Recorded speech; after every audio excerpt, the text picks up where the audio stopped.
So hello guys, आज मैं बताऊंगा आप लोगों को पिट्सबर्ग प्रो की प्रेडिक्शन जो मेरे हिसाब से है मेंस ओपन बॉडी बिल्डिंग के लिए। तो जो मेन एथलीट्स हैं मैं उन्हीं की खाली प्रेडिक्शन करूंगा, जो कि रहेगी टॉप 6 एथलीट की मैं आज प्रेडिक्शन करके आपको बताऊंगा। तो शुरू करते हैं वीडियो। तो 6 नंबर पे मैं रखूंगा विलियम बोनैक को। बहुत ज़्यादा लोग शॉक होंगे ऐसी प्रेडिक्शन देख के मेरी कि 6 नंबर में विलियम बोनैक को रख रहा है ये, पर विलियम बोनैक को मैं 6 नंबर में इसलिए रख रहा हूँ क्योंकि उनकी थोड़ी सी प्रॉब्लम्स मेरे को दिखती हैं। जैसे कि उनकी बैक में प्रॉब्लम दिखती है मेरे को, थोड़े सा वो लैग करते हैं क्योंकि ऊपर नीचे थोड़ा मिसबैलेंस रहता है उनके बैक में। प्लस उनकी जो कंडीशन है वो आर्नोल्ड में मैंने देखी थी तो उनकी कंडीशन इतनी अच्छी दिखी नहीं थी, पर डिट्रॉइट प्रो में वो विनर बने थे साइज हरा के। पर इधर सेशन हराते से भी बड़े बड़े कंपटीटर हैं यहाँ पे विलियम बोनैक के लिए, और उनका थोड़ा साइज़ भी मेरे को कम लगता है compare to other body builders जो हैं। पर देखा जाए तो अगर विलियम बोनैक अपने फुल पोटेंशियल में आ जाए तो वो ऊपर टॉप कर सकते हैं। पर विलियम बोनैक के मेरे हिसाब से मिनिमम 6 रैंक से लेके विलियम बोनैक 4th रैंक तक आ सकते हैं अगर वो पीक हिट करते हैं, और जो ऊपर के बॉडी बिल्डर हैं वो थोड़ा नीचे डाउनग्रेडेड आते हैं तो विलियम बोनैक 4th भी आ सकते हैं, पर उससे ऊपर नहीं जा पाएंगे विलियम बोनैक। इसलिए मेरे हिसाब से अभी की जो पोजीशन है, अभी की जो अपडेट्स देख के मैं बता रहा हूँ आपको, और विलियम बोनैक का पास्ट परफॉर्मेंस देख के बता रहा हूँ, जबकि वो डिट्रॉइट प्रो के विनर भी थे।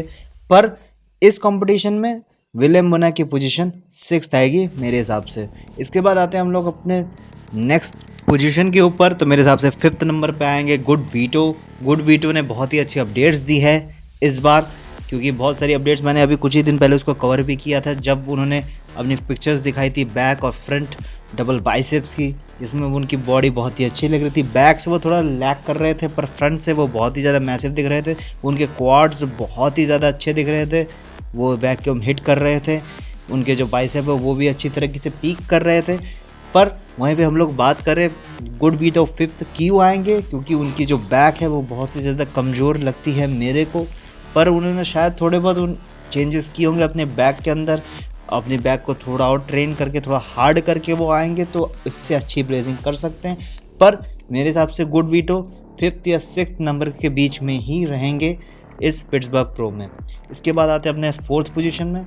4th पोजीशन में उसको देना चाहता हूँ जो बहुत ज़्यादा ओवर हाइप्ड लगता है मेरे को पिट्सबर्ग प्रो के लिए, क्योंकि इस बॉडी बिल्डर को मैंने इतने ज़्यादा अच्छे अपडेट्स देखे नहीं अब की बार, और बहुत ज़्यादा लोग इसको सपोर्ट कर रहे हैं, पता नहीं क्यों।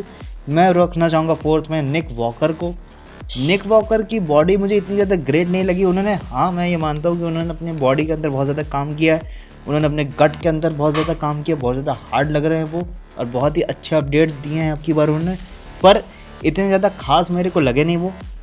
और सबसे ज़्यादा दिक्कत उनके साथ ये है कि उनके जो लेग्स हैं उनमें बहुत ज़्यादा प्रॉब्लम्स है। उनका लेग बहुत ही ज़्यादा डाउन साइज्ड है। जितने भी बॉडी बिल्डर हैं ऊपर के, ये इवन मैं गुड वीटो की भी बात करूँ तो गुड वीटो भी उनको क्वाड्स के मामले में हरा सकते हैं। पर हाँ, निक वॉकर की जो स्ट्रेंथ है वो उनकी बैक और उनके हैमस्ट्रिंग और उनके ग्लूट्स, जो कि बहुत ज़्यादा टाइटनेस पकड़ के रहते हैं। और निक वॉकर का ये ट्रैक रिकॉर्ड रहा है कि वो पीक हिट करके ज़रूर आते हैं, अपनी बॉडी को अपनी फुल पोटेंशियल में लाते हैं, फुल कंडीशन अपनी बॉडी को लाते हैं जब भी वो कंपटीशन खेलने जाते हैं।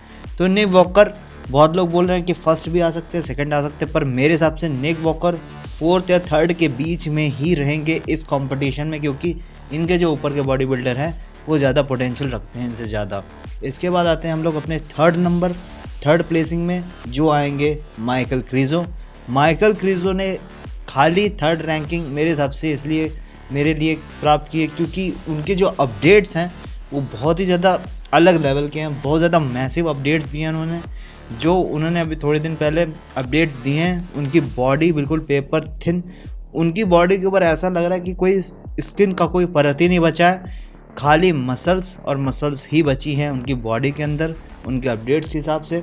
माइकल क्रीजो एक एक्स फैक्टर है इस कंपटीशन में, क्योंकि माइकल क्रीजो जैसे अपडेट्स में है अगर वैसे आ जाएंगे तो वो डेग लैंसफोर्ड को भी बहुत ही अच्छी टक्कर दे सकते हैं। पर अगर अपडेट्स को हटा के देखेंगे तो माइकल क्रीजो का इतना ज़्यादा अच्छा ट्रैक रिकॉर्ड भी नहीं रहा है कि वो 3rd आ जाए इस कंपटीशन में, और अपडेट्स के हिसाब से मेरे को लग रहा है कि वो टॉप 2 में है। पर मैं वहाँ पे भी ना जाके मैं उनको रखूँगा बीच में कि माइकल क्रिजो और आएंगे थर्ड पोजीशन में पिट्सबर्ग प्रो में बिकॉज ऑफ हिज अपडेट्स जो उन्होंने दी है। पर उनकी बहुत ज़्यादा दिक्कतें भी हैं, जब वो आते हैं स्टेज पे तो उनकी जो पोजिंग रूटीन है वो बहुत लोगों को पसंद नहीं आया। थोड़ा बैड पोजर कहा जा सकता है उनको, पर अगर वो पीक हिट करके आएंगे, पोजिंग उतनी अच्छी भी नहीं हुई तो भी वो इस कंडीशन के साथ जैसे वो अपडेट्स में दिख रहे हैं वो सेकंड जरूर आ जाएंगे। पर अगर वो उतनी कंडीशन बेटर नहीं आए तो मेरे हिसाब से वो 5th 6th में भी आ सकते हैं। तो इसके बाद आते हैं हम लोग नेक्स्ट पोजीशन में, जो है सेकंड पोजीशन में मेरे हिसाब से आएंगे मार्टिन फिट्जवाटर। बहुत लोगों को शौक खुद लग रहा होगा कि मार्टिन फिट्जवाटर भी सेकंड आ सकते हैं, पर मार्टिन फिट्जवाटर बहुत ही ज़्यादा पोटेंशियल बॉडी बिल्डर है मेरे हिसाब से। जो बॉडी बिल्डर इस मिस्टर ओलंपिया में 4th आ सकता है और एंड्रू जैक जैसे बड़े बॉडी बिल्डर को हरा सकता है इतनी छोटी हाइट के होने के बावजूद, तो वो बॉडी बिल्डर कुछ भी करके दिखा सकता है। और बहुत ही ज़्यादा ही वो अपनी बॉडी के अंदर इम्प्रूवमेंट बहुत ही जल्दी करके दिखाते हैं, मार्टिन फिट्जवाटर के पास में देखा गया है। बहुत ज़्यादा लैग भी कर रहे हैं इस साल मार्टिन फिट्जवाटर, जैसे कि क्रिस बमस्टेड के साथ वो प्रैग प्रो में उनकी बॉडी इतनी ज़्यादा कंडीशन नहीं लगी थी। बहुत ही जगह में क्रिस बमस्टेड उनको हरा भी रहे थे, पर फिर भी वो कैसे करके प्रैग प्रो जीत गए थे। पर मेरे को लगता है इस कंपटीशन में ज़्यादा अपडेट ना देने के बावजूद भी मार्टिन फिट्जवाटर सेकंड पोजीशन गेन कर लेंगे, क्योंकि उनकी जो मिस्टर ओलंपिया की जो पोजीशन है वो बहुत ही ज़्यादा अच्छी थी और बहुत ही अच्छे पोटेंशियल बॉडी बिल्डर हैं। वो बड़े कॉम्पिटिशन्स में वो अच्छी तरीके से अच्छी तरह पीक करके ही आते हैं मार्टिन फिट्जवाटर। तो मेरे हिसाब से सेकंड पोजीशन में मार्टिन फिट्जवाटर ही आएंगे। इसके बाद बात करते हैं हम लोग अपने फर्स्ट पोजीशन में जो विनर रहेंगे पिट्सबर्ग प्रो के 2025 के, जैसे कि आप लोगों को पता ही होगा डेरिक लैंसफोर्ड को मेरे हिसाब से कोई नहीं हरा सकता है इस कंपटीशन में, क्योंकि वो विनर थे आर्नोल्ड क्लासिक के, जिसमें सैमसन दौदा भी कम्पीट कर रहे थे। और सैमसन दौदा आप लोगों को पता ही है रेनिंग डिफेंडिंग चैम्पियन है मिस्टर ओलंपिया के, उनको हरा दिया। डेरिक लैंसफोर्ड ने थर्ड प्लेस जब ओलंपिया में सिक्योर किया था, उसके बावजूद एक विनर को ओलंपिया के विनर को आर्नोल्ड क्लासिक में हराना, तो आप समझ लीजिए वो बॉडी बिल्डर इस साल किस पोटेंशियल से और किस माइंडसेट से उतरेगा स्टेज के ऊपर। तो बहुत ही ज़्यादा रोमांचक होगा डेरिक लैंसफोर्ड को देखना। और वो सबसे ज़्यादा बड़ी बैग भी कैरी करते हैं इस पूरे लाइनअप में।